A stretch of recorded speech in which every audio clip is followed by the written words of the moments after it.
Très bientôt, le 5 novembre, sera le début de la Semaine nationale de l'immigration francophone. Et pour en parler avec moi, j'ai en studio 3 personnes. J'ai Alexander Kovacevic, qui est coordonnateur du réseau en immigration francophone des TNO. Bonjour Alexander. Bonjour Alexandre. J'ai aussi Lisa Boineau, qui est coordonnatrice de la communauté francophone accueillante à Yellowknife. Bonjour. Bonjour.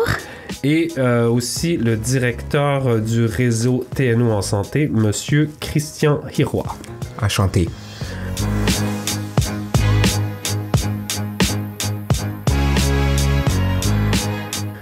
Donc, Alexander, c'est toi qui est un peu le coordonnateur de cette semaine-là. Je me demandais si tu pouvais nous faire un bref survol de ce que c'est que cette semaine nationale-là de l'immigration francophone. Oui, Alexandre. Donc, comme tu as bien dit, mon rôle, c'est le coordonnateur en immigration francophone des territoires du Nord-Ouest. Puis, entre autres, je coordonne à l'échelle territoriale la SNIF ou la Semaine nationale de l'immigration francophone. Mais à l'échelle nationale, la Semaine nationale de l'immigration francophone est en fait coordonnée par la Fédération des communautés francophones et acadiennes, FCFA, du Canada. Et puis, à l'échelle provinciale ou territoriale, par les RIF, Réseau d'immigration francophone. Puis, chaque année, on fait début novembre, la SNIF, donc Semaine nationale de l'immigration francophone, rassemble des milliers de francophones de toutes les provinces du Canada et des territoires pour célébrer la diversité culturelle et surtout l'apport de l'immigration, des personnes issues de l'immigration d'expression française à la diversité et le rapport aux communautés en fait francophones et acadiennes au Canada. Puis c'est la 11e édition de la Semaine nationale de l'immigration francophone et intitulée Terre accueillante. Donc, tu as déjà mentionné les activités, une centaine d'activités partout au Canada vont se dérouler entre le 5 et 11 novembre cette année. Puis, chaque année, donc, il y a une centaine d'activités partout au pays. Donc, ce sont les soirées culturelles, des cafés, débats, ateliers de cuisine. Puis, je pense la première activité, ça débute déjà ce dimanche. C'est ce dimanche, tout à fait, Alec. Et cette année, cette semaine, le cinéma est à l'honneur. Nous aurons 3 projections de films. Ça commence dimanche 5 novembre à 15h au Collège nordique francophone. On vous propose une projection du film documentaire Seul. C'est organisé par la CFA et l'AFCY. Et cette projection sera suivie d'une rencontre virtuelle avec le producteur, le réalisateur du film, ainsi que 2 protagonistes, Afshin et Alain, qui nous feront le plaisir d'être avec nous. Donc, ce film documentaire produit par la production Picbois raconte le parcours de 3 enfants qui sont venus au Canada et qui ont construit leur vie après avoir fui leur pays.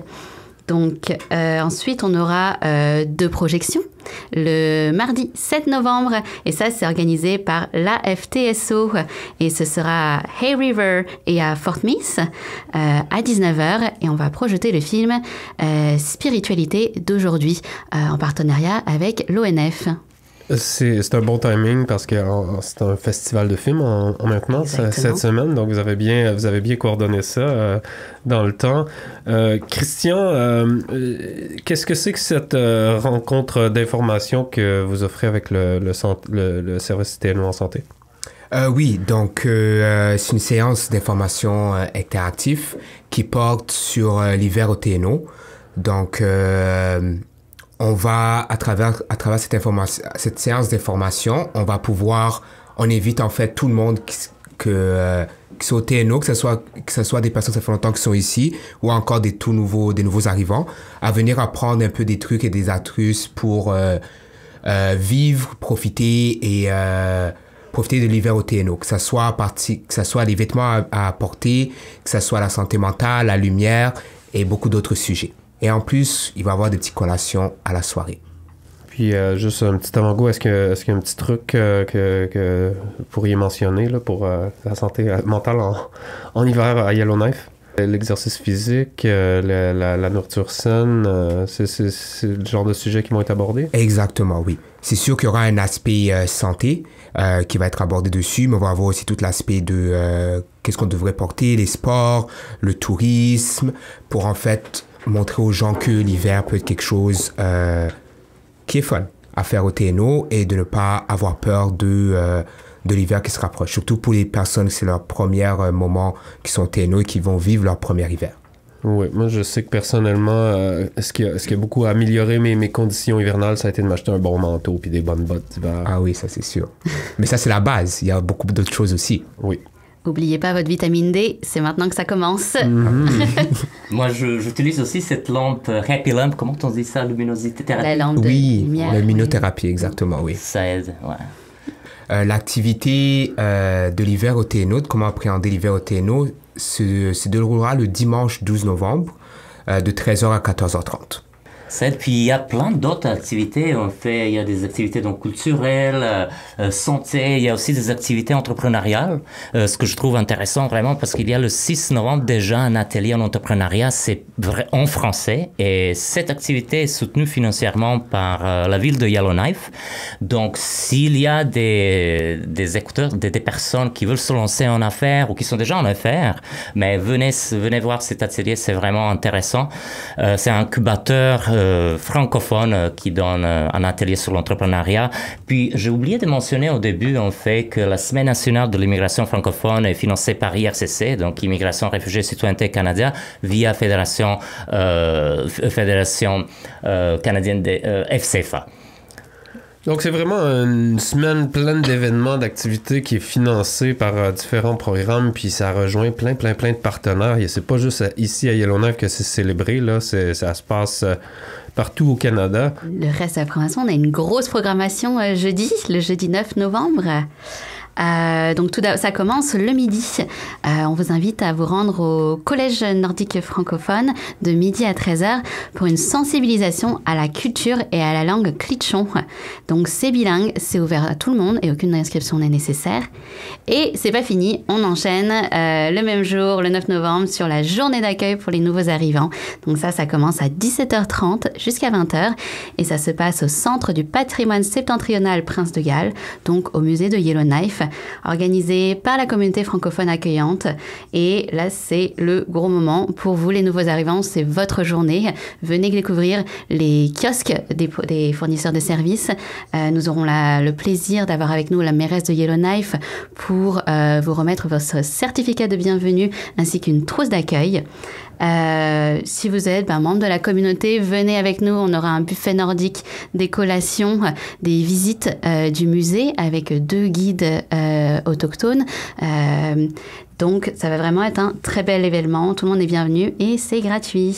Toujours sur la partie immigration, donc on n'oublie pas que le mercredi 15 novembre, on invite vraiment les nouveaux arrivants, les immigrants, à se rendre à un groupe de discussion. Donc, mercredi 15 novembre de 17h30 à 19h30 au Centre interculturel TNO, donc à Yellowknife. Nous allons discuter des besoins des immigrants après l'évacuation et c'est un peu l'occasion de faire une soirée réseautage. Oui, ça va être une soirée réseautage qui va suivre cette discussion parce qu'on était tous affectés par les feux de forêt et puis ça nous intéresse vraiment quel impact ça a eu sur le continuum des services et sur les personnes immigrantes. Puis c'est une activité bilingue. Exactement. Ça va être en anglais et en français, oui. Et puis nous, on va en profiter aussi pour se rendre à Destination Canada. Donc du 18 au 24 novembre, nous avons une délégation qui est constituée du personnel du CDTNO, de moi-même, la coordinatrice de la CFA de Yellowknife, ainsi que d'un représentant du gouvernement territorial pour se rendre à Paris, en France, puis à Rabat, au Maroc, pour participer à la 19e édition du Forum Mobilité francophone de Destination Canada. Donc, nous, l'objectif, c'est de faire la promotion des territoires du Nord-Ouest et de présenter la vie en français, ainsi que des offres d'emploi d'entreprises locales. Donc, si vous êtes une entreprise, que vous recherchez du personnel, que vous avez envie de recevoir des CV et d'aller embaucher à l'étranger, eh bien, n'hésitez pas à nous envoyer vos offres d'emploi, donc au CDTNO, l'adresse emploi au pluriel @cdtno.com, et nous, on se charge de faire la promotion gratuitement de vos besoins en matière de main-d'œuvre. Le calendrier d'activités, où est-ce qu'on peut le trouver? On peut le trouver sur les réseaux sociaux des organismes francophones, donc CNF, Collège nordiste et d'ethno, Fédération franco-ténoise. C'est ça. Et également, ce sera sur le site web de la Fédération franco-ténoise. Parfait. Merci beaucoup d'être venu dans le studio avec nous aujourd'hui. Merci de nous avoir reçus, Merci, Alexandre. Merci. Merci. Au revoir.